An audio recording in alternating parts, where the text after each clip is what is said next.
and welcome to Basic Folk, where we have honest conversations with folk musicians on the Bluegrass Situation Podcast Network. I'm your host, Cindy Howes, here with Lizzie No. Well, hello. I'm so pumped to be here. I'm so excited. Did I mention I'm excited? I'm excited. Today's an exciting day on Basic Folk. We are welcoming superstar Ben Harper, aka maybe the most handsome man alive. Ben Harper, if you're listening, I want you to know that I respect you so deeply as a musician and an artist and a person in the world, and also apologize for the fact that you're so handsome that I couldn't resist reading you a poem. I remember that. Yeah. That was lovely.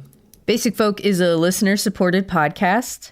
So if you are checking out our pod for the very first time, we welcome you. Please enjoy yourself. If you've been listening for a while and would like to help us out, you can make a contribution at basicfolk.com. If you go into our shop, you can get a Basic Folk beanie for $5 a month, hand knit by my mom. And that, again, is basicfolk.com. If you're not ready to make a contribution, that's fine. You can also sign up for our monthly newsletter at basicfolk.com, or you can follow us on Facebook or Instagram at Basic Folk Pod. There's a couple things before we get into Ben Harper. Lizzie was talking about drinking vinegar, and I told her this story that included sherry, the drink sherry. Yuck. Not the lady that does your mom's hair. Well, shout out to Carolyn, who does my mom's hair. Shout out to Cheryl, who does my mom's hair. There was some hairdresser drama, so I actually don't know if Cheryl does my mom's hair. Okay, I actually have hairdresser drama as well, and I'm just gonna say it on the air and really boldly hope that my mom's former colleague does not listen to this. Years ago, it was well known at her job where she went and got her hair cut. Shout out to Carolyn. I'm not gonna name the business. My mom's boss used to go to the same hairdresser. My mom started to notice that she would get her haircut, and then her boss a week later maybe would go to the salon and get the same haircut.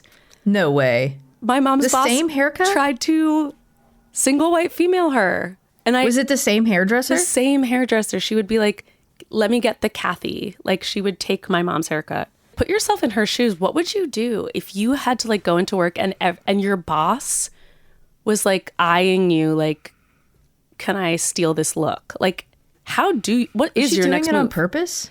I think she was. I mean, is that a mind game? Is that a management mind game? I don't think I'm qualified to have this conversation. That sounds really strange. It's really odd. I think it requires a private detective. Well, regardless, we were talking about the drink sherry, which is disgusting. And I was saying that I went to a mutual friend of ours' wedding. And at the end of the night, I went into the beverage tent where it was dark and no one was there. And I was like, let's keep going. Let's keep partying. It was 3 days later, I realized that I had grabbed a bottle of sherry and a non-alcoholic beer. Oh my gosh. Those are the saddest spoils. Wouldn't that be the worst after party you go to? It's just a bottle of sherry and non-alcoholic, not amazing non-alcoholic. Actually, it was pretty good non-alcoholic beer. I like really cheap non-alcoholic beer. For some reason, if it's a fancy craft beer that's non-alcoholic, I'm ugh. I'd rather eat a blanket.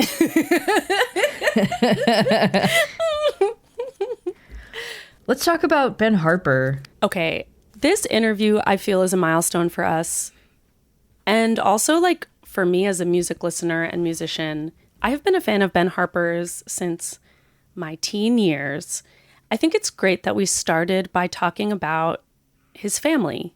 The first concert that Ben Harper went to was a Bob Marley concert in 1978 in Burbank, California. His dad brought him. That moment is a window into what has made Ben Harper the artist that he is. He has this deep connection to music through his family. They own a beautiful music store in the Inland Empire of California. And the legacy of that store is about people making sure that their community will always have access to music. That's the type of person that Ben Harper has continued to be throughout his life. He has been the person that has given so many artists their start and been a gateway into roots music for a lot of listeners. I became a huge fan of his when he did collaborations with the Blind Boys of Alabama. But the album that we really had to spend time digging in on is Ben Harper's new album, Wide Open Light, which takes him back to his acoustic and raw and slide heavy roots.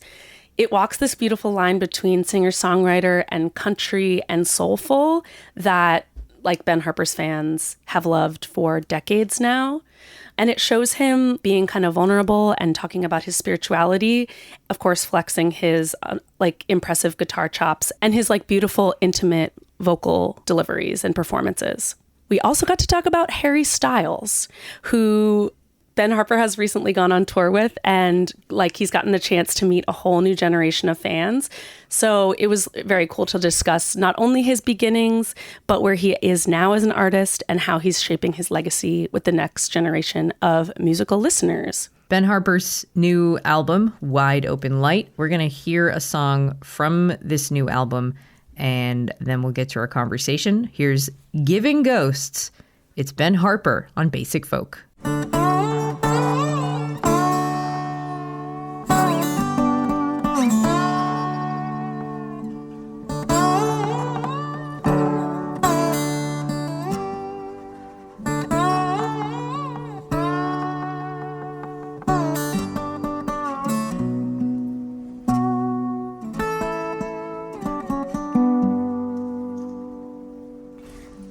Lord, won't you help me through the night?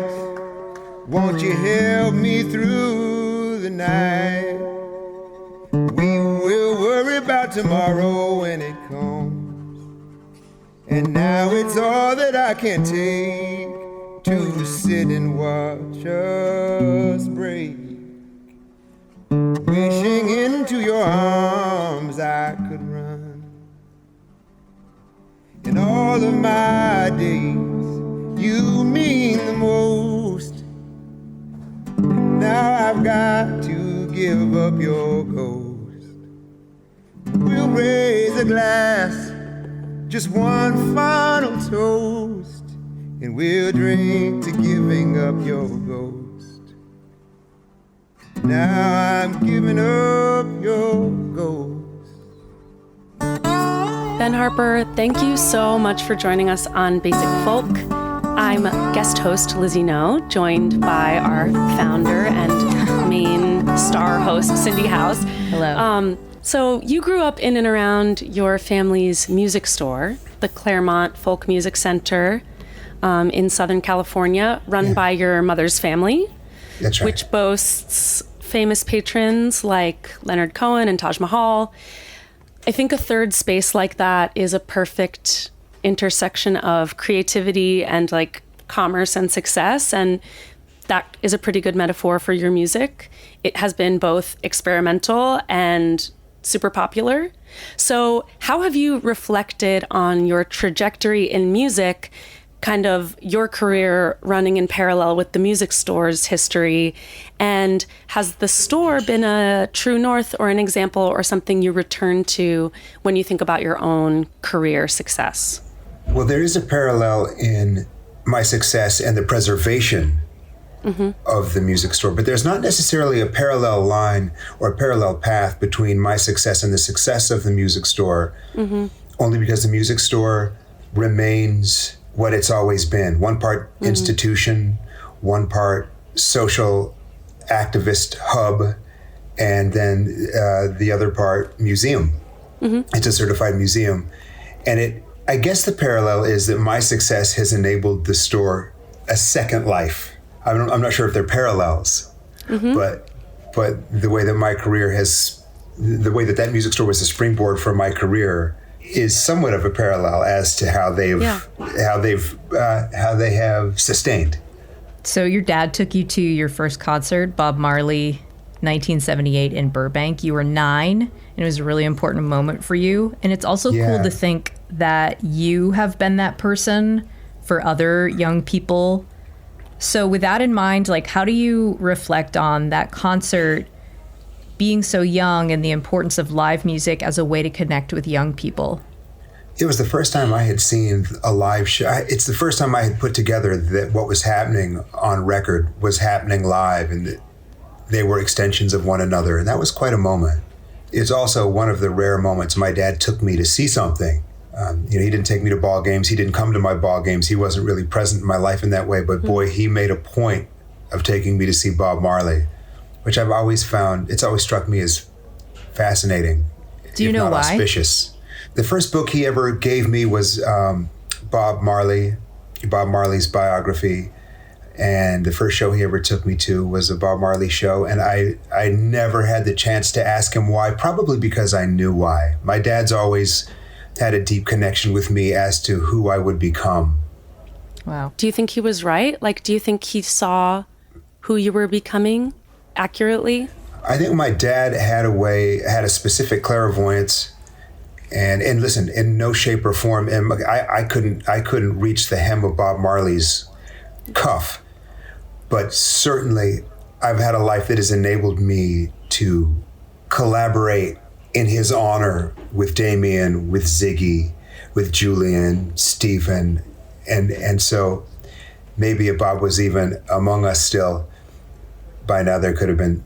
I mean, imagine that, right? That's a powerful thing to imagine. But again, that's me reaching upward. So that's zero ego and just all dream state. Yeah, I like to think. Yeah, nothing wrong with that you're in conversation. Ben, your first instrument was the lap steel, which has no frets, and you've said that you had no use for frets until you started songwriting. When you started using the guitar to write. Now, how do you think starting with the lap steel has impacted your guitar playing and the way that you approach your songwriting? I think that lap steel has affected my overall process by it being unorthodox, by it being a very blank canvas. It was one of the shapes and forms and sounds of the guitar that when I discovered it, it had an open-ended sonic palette for me. While there was Hawaiian style, there was blues style. I felt like there was a place for me to fit in that hadn't quite been carved out yet, and it enabled me to find my voice. It really helped me find my voice, and through finding my musical voice, I was able to find my lyrical voice. So it was the key to the door, the lap steel. At the beginning of your career, Taj Mahal gave you a huge opportunity. He took you on tour, you recorded with him, and then in turn, some years later, you took a chance on Jack Johnson, passed on his demo, which resulted in his debut. Then you took him on tour. Yeah. So it's interesting to think about mentorship, passing it forward. But now at this stage in your life, Harry Styles, who is like of your kids' generation, has taken you on tour. So like, what value do you place on paying it forward like that and accepting career-defining opportunities with others? And how has that changed at this stage of your career? You know, the great part about it is, Cindy, that it hasn't so much changed as it has sort of taken on roots in my life as to its importance. I recognize now more than ever that that's one of the more important parts of being an established artist in music is to always reach towards other artists starting out, just sort of getting their footing, and that's an exciting prospect always for me. And I've never lost sight of the appreciation of having been lifted up, even maybe before I was ready, and put in the right positions to succeed. You know, continuing to put artists I love in positions to succeed, whether or not the times or the market or any of that other nonsense, whether or not that opens up, just playing my part in helping artists that I love.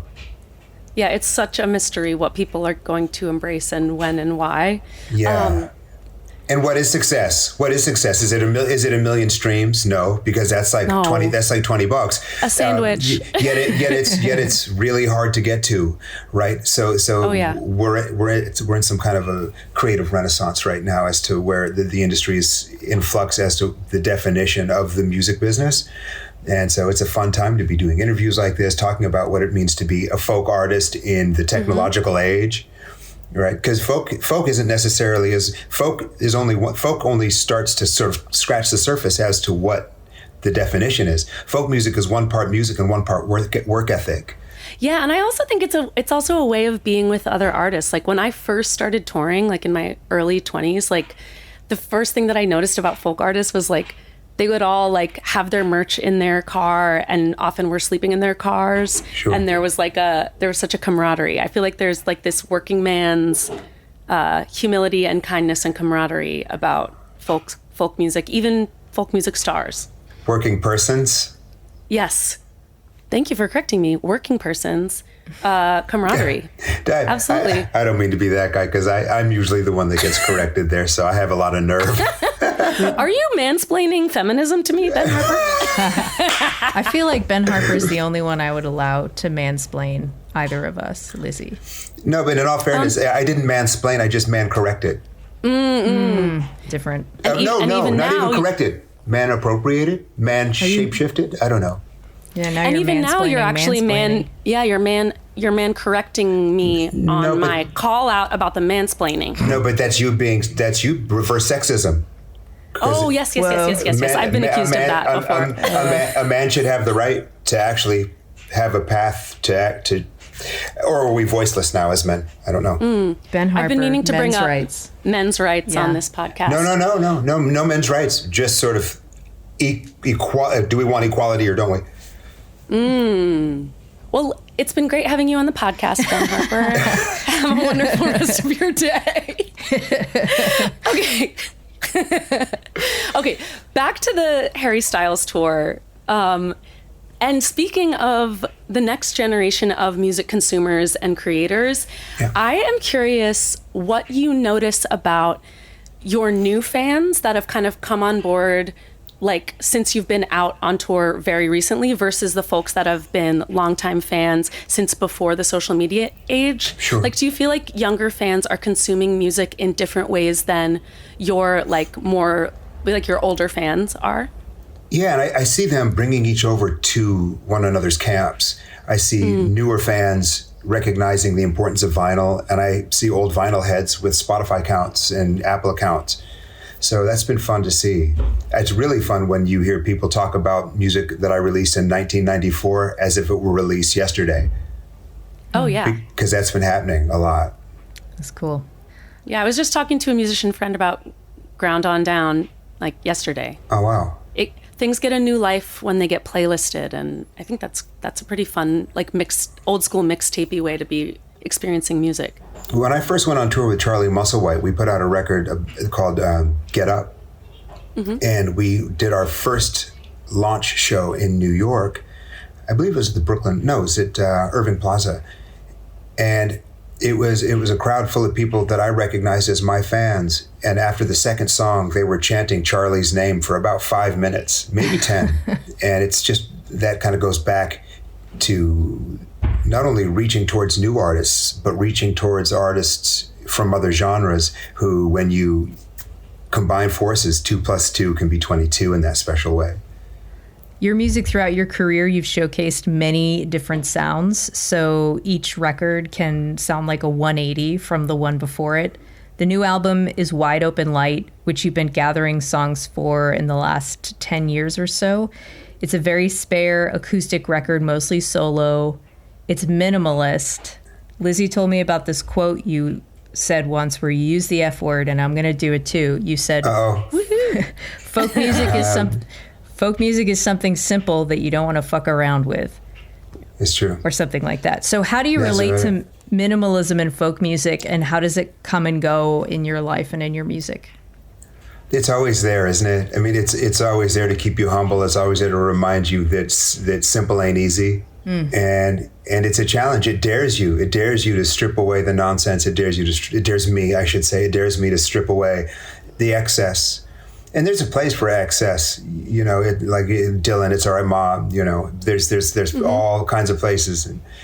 But I like Blowing in the Wind and Dylan, and I like Freedom, Richie Havens. I mean, I like Bill, Bill Withers is the Black Bob Dylan for me. Grandma's Hands, isn't for me. Grandma's Hands and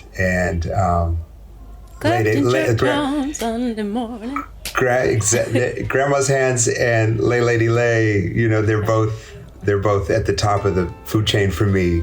So I love I love This Land Is Your Land and Good Night Irene, and then and Times They Are Changing, and I think I love how folk music wears many different hats, yet is also at the same time the lowest common denominator.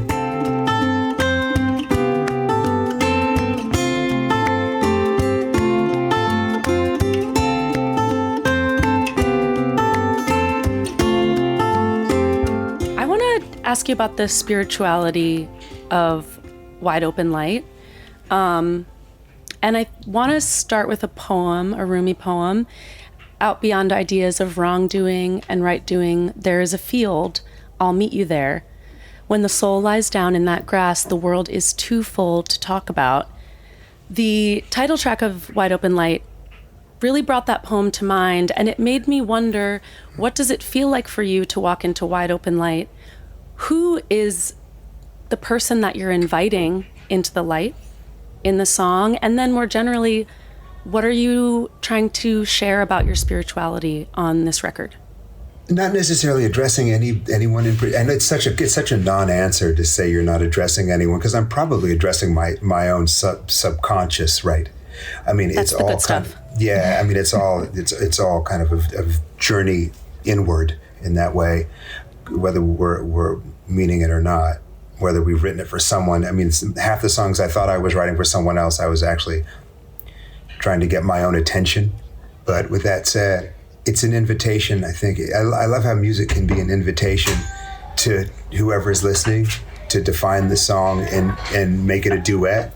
And that's another good point about folk music. All folk music is a duet with the listener in a way, because it doesn't prevent that you can hear a folk song and start singing it. If you've heard it for the first time, you can sing it by the second chorus. Otherwise, it's not a folk song, right? That's the rubric. I can't believe we finally have a definition for folk music. If you can't sing it by the second chorus, it ain't folk. It's not folk music. I amuse myself and endlessly amuse myself. This album resembles your early work. The record opens with an instrumental, just like your debut, Welcome to the Cruel World. Yeah. And thank you for that. Thanks for hearing that. When you make such a spare record like this, how do you relate to who you were on your debut album? It was exciting to reconnect with who I was sonically by opening and closing on this record with instrumentals. And I've always, Taj Mahal has always been, when I saw Taj at around the same time I saw Bob Marley, and Taj was a black man playing folk blues instrumentals, and they moved me every bit as much as Corina and everything else. And Take This Hammer. I mean, his instrumentals got under my skin at a very young age, and I always knew I wasn't sure if I would be able to lyrically reach to where I have today, but I always knew I'd be able to hopefully do the connect with the instrumental part of it. And so I've never lost sight. There's instrumentals on almost every other record I've put out, and I love having carried the instrumental torch as far as I have. And especially on this record, I mean, this is even more stripped down. This is probably the most exposed, stripped down roots folk I have ever been. And it took this long to be this, I don't know, if you call yourself brave, you sound like an idiot, but it's not obvious. I don't know if it's brave, but ain't nobody else doing that shit. I would call it brave. All right. I feel like the more exposed you are, the more you have to be like in tune literally and there it is. Artistically. So yeah, it's exposed. Because when you're starting out, you're just running through walls. Then all of a sudden you realize walls can be hard. But this was a kind of, I feel like I'm just excited about this record. That's why I wanted to come on your show, because, you guys are exploring the depths of folk music, and I wanted to do that with you, because I was hoping I felt like I did that on this record. So it was fun to get to talk to people who actually recognize that on a daily basis. Wow, thanks. Oh my God. I'm honored. Let's talk about the song Giving Ghosts. Okay. That might be my current favorite song on the album, but it'll change with time. That is a live recording of a performance you gave at the Sydney Opera House about 10 years ago. Yeah. And Cindy told me it's the first time you ever performed that song. That's the recording that's on the album. Yeah. It is an emotional high point, especially the lyric, "Every day I look more like my father, and every day I look a little less like me." Like, I relate to that so strongly. Right on. Can you talk more about the inspiration for that song and how it feels to listen back to it now? Yeah, that's one that did stand the test of time for me. I tried to I tried to outpace it on record maybe 50 to 100 times in different settings, different times. I even had a mic ready and always on around my house. I tried it in different studios, and I couldn't top the feel from me for the Opera House. So I ran with that one. It was the first time I'd used a live recording on record. Now that is brave. Was that hard to get your mind around that? I feel like if I were a musician and I have this like beautiful record and the one live recording, I would get like really bent out of shape about it. I was spooked about it, and then someone pulled the Neil Young card on me, needle damage done, and I went, all right, if it's good enough for Neil. What's good for the Neil is good for Gillian the Welch Harper. too. Yeah. Oh, Gillian, Time the Revelator. okay. Is there what's live on Time the Revelator? I want to Rock and roll. I want to sing that rock and roll. I want to sing that rock Okay, and roll. that's right. Yeah. Now you got you know. There's I the love three Time of the you. Revelator. That song just does me in. I got to tell you, when I was in college, I would play that on my college radio show and didn't even know that the F-bomb didn't register until someone actually pointed. I must have played it like 25 times. Cindy. I know. Radio outlaw. Time's a Revelator. Yeah. So, speaking of being brave, I feel like singing in falsetto, no matter who you are, Yeah. is very brave. And on this record, I am very happy to say that we get falsetto Ben Harper, one of my favorite Ben Harpers, on the song 8 Minutes. Your voice is absolutely beautiful no matter what you do, always has been. Mm-hmm. How have you felt about your voice throughout your life? Like, what has that relationship been like? God, that's really a significant question, and it just depends how honest I want to be as to really exposing the right answer. But I have been searching. It's been a lifetime. I feel like I'm coming into my voice right now. I feel like I'm arriving at my voice now, which is sort of frustrating because I've been at it too long to just be coming into it now. But that's how I feel. That's a really special song. Let me sit with that for a minute. What it feels like to really be arriving this many records in and this much success in. Yeah, and then some people, I wouldn't change a thing, I wouldn't change a note. I changed lots of things. I changed lots of notes. And thank you for hearing that on 8 Minutes too. There's a certain key that enables me to sound just like my mother. It's very strange. It's very, very odd. And 8 Minutes is that key. Oh, I can't wait to listen back to that. First of all, I want to give a shout out to Ellen Harper. She is so rad. We did a guest DJ one time, and I was like floored by how cool she is. I'm gonna just go out on a limb and say I've got one of the coolest moms. Yeah. Yeah. She's a doctorate, first of all, in education. Okay. She went back to school, put herself through school while raising 3 nappy-headed boys, and got her doctorate. She puts out records. She's an author. She's got a wonderful band. She runs the store, the lifeblood of the music store. She's my hero. That's success. Circling back to our question earlier, what success is, I can say that is There it is. We're learning a lot in this interview today. We are. What is folk music is and success. Oh, I want to talk about your Apple TV show, Extrapolations, with the Meryl Streep, Kit Harington, and the wonderful Forrest Whitaker, where you play Tyrone Downs. Yes. On the Jennifer Hudson show, you described your character as a combination of Marvin Gaye, John Lennon, Che Guevara, and Malcolm X. Yes. A question that's close to my heart is, how would you describe Marvin Gaye's influence on your political outlook and your idea of how an artist should be in the world and what your responsibility is? Well, you could hear Marvin's rebellion in the notes and in the production. Yeah. There was just something in the tenor of his voice that insisted we all pay attention in a specific way, right? or at least for me. Yes. And you know, what's going on, mercy, mercy me. I mean, you talk about being ahead of the curve. So there's that. And then, yeah, Marvin gave us all license. And I wonder what Stevie Wonder would say here, you know, but I wonder, do we know what came first? What's going on, or Talking Book? Could do a quick Google Googling? search. Yeah, because that's an important one to know. I should know that. Okay, what's going on is 1971. 1972. And Talking Book. of course, the album Talking Book is itself a Scorpio. We'll get to that later. Interesting. No, we won't. No, we just did. We just did. Yeah. We've got two Scorpios on the call. We do? And I'm a Scorpio and you're a Scorpio. Okay, so that's why we have it like that. I'm a Pisces, guys. Everything's cool. Yeah, just mellow out. But yeah, Marvin Gaye and politics. That's a fun conversation because I mean he didn't hit you over the head with it, right? Like I've got songs like "Don't Take That Attitude to Your Grave," you know, and "I'll Rise," and "How Many Miles Must We March," and "We Need to Talk About Slavery." I just go in for it. Yeah. Marvin couched it so genius as far as his presentation, you know. So but I heard it. It reached me. You know, Marvin's politics reached me.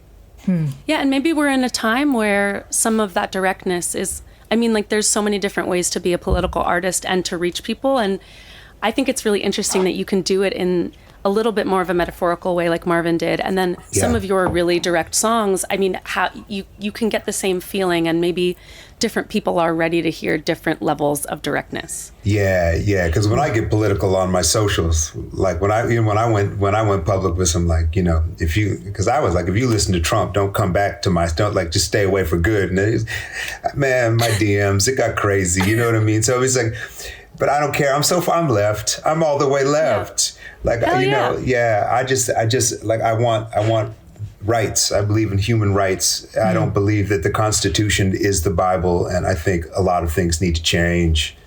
Like, and I don't hide it. And I'm not mad at Republicans, but that man had no business in the White House. So I'm gonna let you know, that's just it. Coming across, or in getting ready for this interview, I discovered that you one time played Saturday Night Live, and Donald Trump was the host. Yeah, Jack Johnson and I were back in Toots in the Maytals, and he was up there. Jack gave him rabbit ears even back then. Because Donald Trump has been corny and evil. Yeah, and you can tell him I said that, and that's on the Central Park 5. Your DMs are gonna blow up, Lizzie. My DMs are a disaster. Yeah. Bring it on. Bring it on. If you're black and you have an opinion, your DMs are a mess. Let's go. Let's go. That's so well put. This seems like a good time to talk about skateboarding. Yeah. Oh, yeah. Heck yeah. You are a skateboarder who's trained with professionals. You own a brand. Shout out to Roller Horror. Is that still? Well, the brand is now defunct, but it was fun giving that a shot. Mm-hmm. Yes, okay. not to counter. Well, as it was coming, as I was saying it, I was like, I did not double check to see if Roller Horror is still around. R.I.P. Right. Roller Horror. And then it was a blast. How have you used skateboarding as a method of connection? It's one part physical endeavor and one part social communication, and you're absolutely right. I mean, it's deconstructed my ego and expanded my outlook in that it reintroduced me to falling in public, and that was a really good thing for my ego. And it was a metaphor for how I needed to approach. If I needed to be as brave on a guitar as I was being on a skateboard, and it opened that up for me. Wow, that's cool. At a very crucial time when I was a bit stuck. Wow, falling in public it's nobody wants to do it. No. But it seems like it's so good for you. God, for me it was. It was like, yo, dude, this is what's real right here. In terms of inspiration, this is kind of a long question. You say, I do have to respect the muse differently. I don't want to come off as chasing anything in the industry because I have chased things. Yes, let's stop right there before you go further, because what's happening is you're asking three questions that warrant 5-minute answers. Each different question. So I start thinking about one, and then you turn a corner and you lose me. We're too excited to ask questions. Oh, and I love it. And we got time. Okay. The other thing that you're not thinking about currently that you used to is that everything in your life can be translated into a song. And this development has made you more present.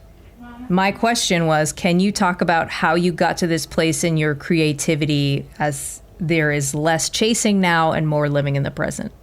You go to running with, to running to running from, and I've gone from sort of running with the muse to running to the muse to sort of running from it in order to sort of gain a sense of stability in my personal life. Because every conversation shouldn't be a song. I shouldn't be listening for a song when I'm talking to my friends, but that's kind of the byproduct of having released a record every 14 months for 30 years. Wow. That's rigorous. So I'm now sort of deconstructing my life's process in that way and allowing it to be done and not to just constantly be doing it. And it feels like the right place to arrive at 53. Your daughter, Harris, is a talented musician also. Yeah. What has she taught you about how to be an artist? She has taught me that what we just talked about in letting in art for art's sake, she's an incredible reminder of that. While she has ambition and she would like to be able to have her creative process be her work, she's not, it doesn't own her in the way that it owned me, and it's wonderful to see how she approaches her music.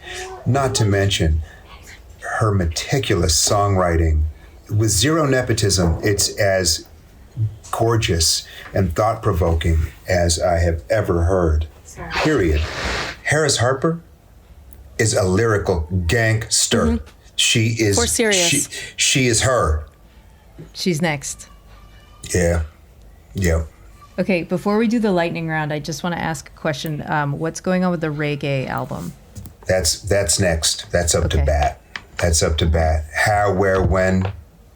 I don't know, but I'm halfway through it lyrically, and it's fire. It says it's probably going to be that's reggae record may be my swan song, y'all. All right.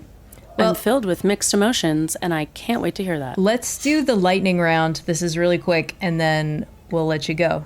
Does it sound good? Deal. That's fair. All right, Lizzie, you start. What is your karaoke song? Purple Rain. What is the best 90s jam? All Apologies. Yeah. Dogs or cats? Dogs. But no offense to my cat people. What is your coffee order? It's so good. Oat milk, triple shot latte. Ooh. Whoa. Get it done. Ben Harper is awake. What is your most useful non-musical skill? Guitar repair. Ooh. But is that a musical skill? Could be argued. No. Okay. Who is the greatest songwriter working now? That's so necessary. Peter Case. Okay. Oh, all right. Great. Okay, Plimsolls. I just had, but I mean it. Yeah. What is one song you wish you had written? Case of You, Joni Mitchell. Oof. Okay. Where is the most beautiful place in the world? Sardinia. Wow, that was a really quick answer. Yeah. The quickest I've ever experienced in all of my years of lightning rounding. Okay. I actually served the name of the round well. Right. On that one. You really did. Because it can't be lightning round. You'd be like, well, I already did that, of course. But yeah. At least you didn't try to change or reinterpret the question. You just went from the gut, from the instinct. The new album, Wide Open Light. Ben Harper, thank you so much for talking to us. This has been such a pleasure and honor. Lizzie, Cindy, thanks for your patience in the scheduling. Right on. Oh, no, thank you. Of course. All right.